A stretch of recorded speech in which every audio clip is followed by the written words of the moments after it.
La historia de esta tarea que realicé para la tesis es rescatar los testimonios, y la verdad que he encontrado desde el jefe de obra, uno de los jefes de obra, el ingeniero Seba, hasta Giacomelli, que vive allá por la salida para Oro Verde, que lo fui a entrevistar a su casa, que tiene hasta la tenaza con la que actaban los alambres de los tubos. Digamos. ¿Cuándo hizo usted este trabajo de la tesis? 2 años más o menos llevó la tarea. Sí. Bien.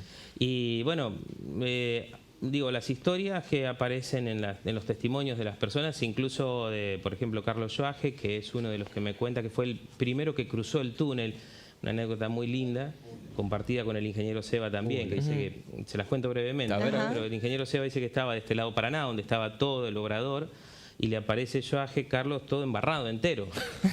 Y le dice, crucé por el túnel, ingeniero, estaban abriendo el último tubo. Y dije, bueno, sí. Dice, no, crucé por el túnel. Y fue el primero que cruzó las compuertas, apenas las abrieron, digamos. Claro. Entonces se embarró entero. Bueno, es ese tipo de historias. Qué arriesgado.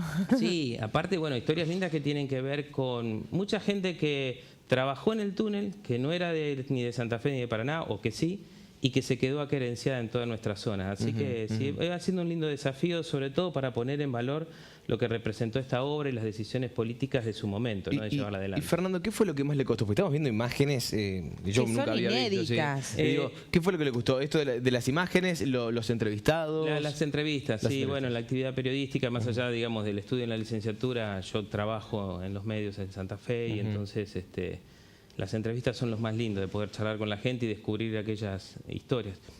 Otra, por ejemplo, Ilia fue depuesto en el año 66, de hecho el túnel fue inaugurado por Onganía en época del proceso de ese golpe militar, quiero decir. Pero tanto en la época de Uranga y Silvestre Beni como la de Tesio y y Contín, que fueron los dos gobiernos democráticos, tuvieron un gran impulso sobre la obra. En los otros periodos no democráticos estuvo bastante parada. Ya en el último no podían pararla más porque estaba muy desarrollada. Claro. Ilia, siendo depuesto en el año 66, me cuenta en una de los entrevistados también que vino y lo trajeron a ver el túnel antes de inaugurarlo. Ah, mire. Pero él ya no era presidente, lo habían derrocado. Y estuvo con los obreros charlando por adentro del túnel antes de que comenzara. Todas esas historias que están guardadas en los protagonistas del túnel, que ha sido fundamental para el desarrollo de las dos regiones, pero también para unir estas dos capitales que nacieron prácticamente juntas. Perdón, Eli, pero le quería preguntar, esta historia que usted está contando, digamos, este documento que tiene, este documento audiovisual, la gente que está en casa ahora, por ejemplo, ¿usted lo subió en alguna plataforma? ¿Lo puede encontrar? Bueno, ayer fue la defensa de la tesis y demás. Mi idea es ahora, a partir de más cerca del aniversario del túnel, comenzar a compartirlo, y me parece que uno tiene que abrir las manos de la comunicación y poder hacer conocer estas historias. Sobre todo en defensa del valor de la gente que me contó sus testimonios al respecto, que eso es lo más importante. ¿Sí? Vamos a ver si podemos compartir un fragmento muy interesante, y me parece que también es un hallazgo periodístico por parte de Fernando, que tiene que ver con los comienzos y la lucha, o quizás las negociaciones políticas que generó también instalar este puente. Vamos a escucharlo a Uranga en un testimonio, la verdad, que inédito. A mediodía estuvimos conversando con el señor presidente de la Nación, conjuntamente con los gobernadores de Santa Fe y de Misiones. El tema de la conversación fue el reclamo de los hombres de la Mesopotamia y del litoral en general para que se aceleren los trámites de manera tal que se puedan suscribir los contratos con un consorcio americano que ha ofrecido la financiación y la construcción de 3.000 kilómetros de caminos pavimentados en la Mesopotamia y el túnel, el tan esperado túnel subfluvial entre las ciudades de Paraná y de Santa Fe. Perdón, señor gobernador, ¿por qué no se inician esas obras tan importantes? Por la misma razón por la cual se han demorado o no se han iniciado obras importantísimas en este país, que está lleno de funcionarios, de expedientes, de demoras y de informes. Este asunto lleva ya varios años de discusión, pero los hombres de la Mesopotamia no aguantamos más vivir entre el barro e incomunicados con el resto del país. Este es un gran sueño de estas provincias fundadoras del país.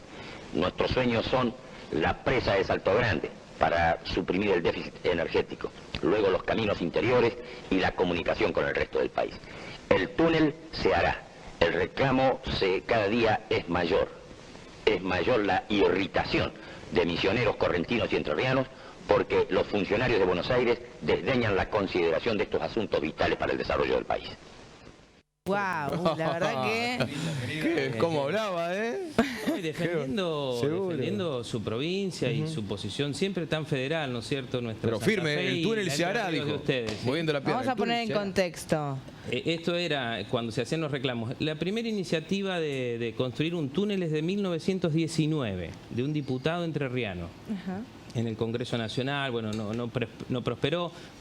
Ahí hablaba, por ejemplo, de una financiación a través del gobierno norteamericano, pero ya hablaban de Salto Grande, ya hablaban ahí en 59 de Salto Grande. La verdad que fueron la decisión de los dos gobernadores y las dos provincias de ponerse al hombro la obra, independientemente de la aprobación o no de Buenos Aires, del centralismo porteño y demás. Una lucha que parece todavía seguir, ¿no? Sí, ¿no? En ese sentido. Sí, sí. Así que bueno, el ejemplo, perdón, quiero decir, está en estos grandes obras que pensaron estas grandes obras y aquellos que las llevaron adelante, que las sostuvieron. A ver, ¿cómo te marca las claras que, está bien, hoy es mucho más difícil tal vez, pero cuando se unen, ¿no?, las provincias pueden pelear contra el centralismo, pueden desafiarlo y hasta pueden ganarle, porque de hecho la batalla la ganó Santa Fe y Entre Ríos con el túnel. Claro, bueno, la obra está y sigue. Lo hicieron por debajo del porque río. Porque no podían hacer por arriba. Claro, no se podía hacer por un puente, porque las vías navegables son de federales. Claro, los puentes son administración nacional. Exacto. La única forma de que pueden hacer algo administrado provincialmente o interprovincialmente era por debajo del agua. Bueno, y además hay que destacar que el túnel sigue vigente, sigue funcionando bien. Hay un ente bipartito, independiente, que lo administra, lo tienen las provincias, no se ha privatizado, no se ha concesionado. Eso también marca un signo de las decisiones más allá de Uranga y Silvestre. Fernando, ¿se puso en contacto con la administración ahora justamente del túnel? ¿Le contó sobre este trabajo? Tengo algún contacto con gente del túnel. En su momento con la productora hicimos algunas tareas para el túnel, por eso también hay imágenes que tenemos, que utilicé en la tesis, que fueron unos trabajos que hicimos desde nuestra productora en campañas para el túnel, algunas cuestiones de video y gráficas que hicimos. Bueno. Ese fue el interés también, ¿no? Ver el sentido de pertenencia que tienen los trabajadores del túnel, que más allá de los funcionarios que vayan pasando, siempre están muy relacionados a ese sentimiento de pertenencia, digo, con el túnel que une las dos ciudades y las dos provincias. ¿Y con qué anécdotas te quedaste? Porque me imagino que te deben haber contado un montón acerca de la construcción. Se escapó el tubo y se encalló en el banco de arena. A ver, ¿cómo? Uno de los tubos que lo llevaban con los remolcadores, se les cortaron los cables y el tubo quedó a la deriva. No era un corcho flotando, era un tubo del túnel, 65 metros de largo, miles de toneladas, y se encalló en un banco de arena porque estaba un poco el río bajo. Los problemas que tuvieron en el 66, con la gran inundación del 66, que los complicó mucho. Un tubo que lo estaban bajando, el número 13, lo estaban bajando y se deslizó arena abajo y tuvieron que levantarlo, y el trabajo de los buzos. El uso de la mira láser. Descubrí una cosa muy interesante. Se habla mucho de los alemanes, que son los que trajeron la tecnología para hacerlo. Pero fueron los argentinos, los entrerrianos, los santafesinos, Seba, que es chaqueño, pero se quedó por acá, el ingeniero, los que estuvieron a la par de los alemanes haciéndolo. Y estaban arreglando cosas y contaban cómo solucionaban resolviendo problemas de una obra que estaba muy bien pensada, muy bien que por ahí no dependía de la tecnología. No, y que a veces tenía que ver con el conocimiento del río, con el conocimiento del lugar y de la gente del lugar, ¿no? De los pescadores, cómo ellos sabían, esa tarea. Y sobre todo, por ejemplo, Carlos Joaquín me contaba que dice que los alemanes le dijeron que después de un año, el túnel tiene en los tubos unos testigos puestos de metal para tomar la nivelación. Antes de habilitarlo al tránsito, tomaron la nivelación del túnel y los alemanes dijeron que después de un año de tránsito tenía que bajar 1 centímetro, nada más. Depositarse un poco más abajo 1 centímetro. Al año lo midieron y exactamente bajó 1 centímetro nada más. Y el túnel está ahí funcionando. Intacto. ¿Cuánto está sumergido el túnel? El túnel está tapado por 4 o 5 metros de arena, que es lo que tienen que protegerlo. En la creciente del 83, recuerdan, se descubrió una parte que entró en riesgo, el túnel se llenó abajo con arena, se habilitaba una calzada.